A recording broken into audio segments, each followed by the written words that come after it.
Welcome back to Washington Watch. I'm your host, Tony Perkins. So good to have you with us. The website, TonyPerkins.com. All right, as I mentioned, we are broadcasting from Nashville, Tennessee. In fact, in the studios of Bot Radio Network at WECV. And grateful for the Bot team for hosting us here. We are in town for the National Religious Broadcasters Convention that's taking place here. And today, earlier this morning, I was able to moderate a panel on the issue of deplatforming, how Silicon Valley, the left, is encouraging, the big tech giants, really even the legacy media, to censor conservatives, removing those voices from the public conversation. One of my guests, one of my panelists, was Dennis Prager, who is a talk show host. Many of you have listened to him, and he has great insight on this. He is also founder of Prager U, which I'm sure you've seen the videos. Over 1 billion people, at least they've been viewed over 1 billion times. He's educating people, and the left is afraid of that. And so many of his videos have actually been restricted because what they say, questionable content. Well, joining us now by phone is Dennis Prager. Dennis, thanks for joining us here on Washington Watch. Well, so I'm with you a second time today. It's a privilege. That's right. Twice in one day. How about that? Yeah, that's right. Making up for lost time. That's right. Well, it's always great to talk with you. It's a stimulating conversation. Iron sharpens iron. And I want to jump right into this because you made some comments today on the panel. The motivation behind this deplatforming, why is it happening? That I have a good answer to. I don't have good answers to everything because a lot of stuff is very fuzzy, but that's not.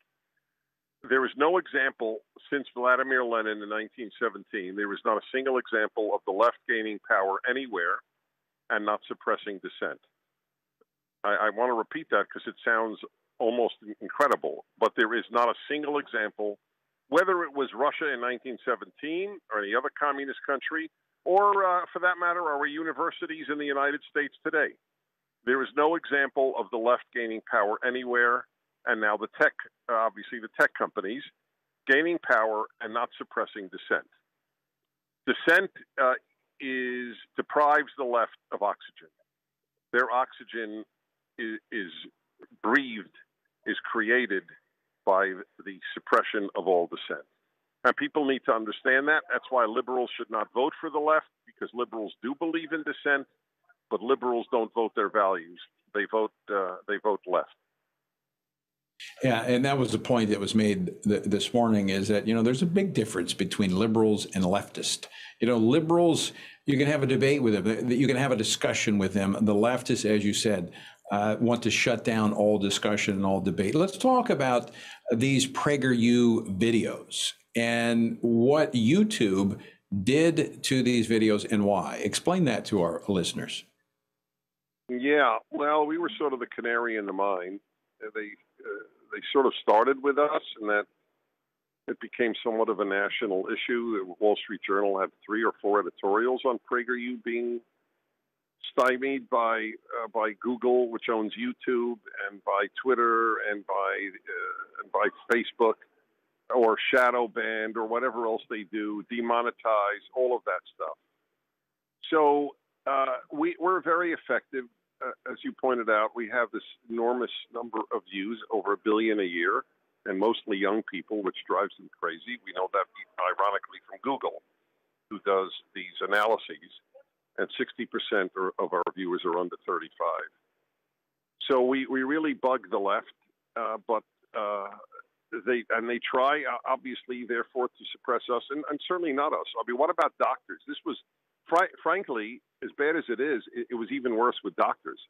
Doctors would get up and say they've saved patients' lives with ivermectin and or hydroxychloroquine with zinc, and they were deplatformed. I mean, people who saved lives, doctors who saved lives, were shut down by Twitter.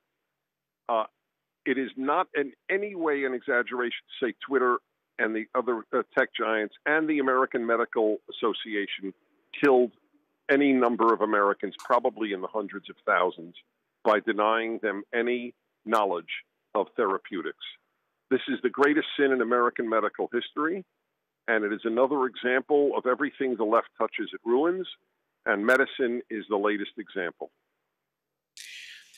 Before we run out of time, we had a lengthy conversation. In fact, spent over half our time this morning talking about how do we adapt in this environment. And some very solid, practical recommendations, and you made some of those. This is not a time to be silent. What should people be doing in this moment?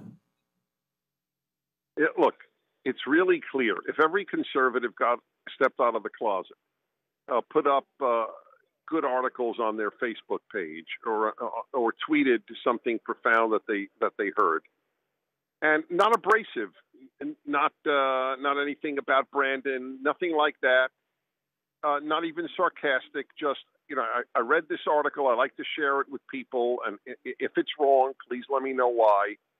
If the half of this country is not leftist, and the great majority of them are silent, and I understand that. They don't want to lose friends. They don't want to lose relatives. They don't want to lose their job.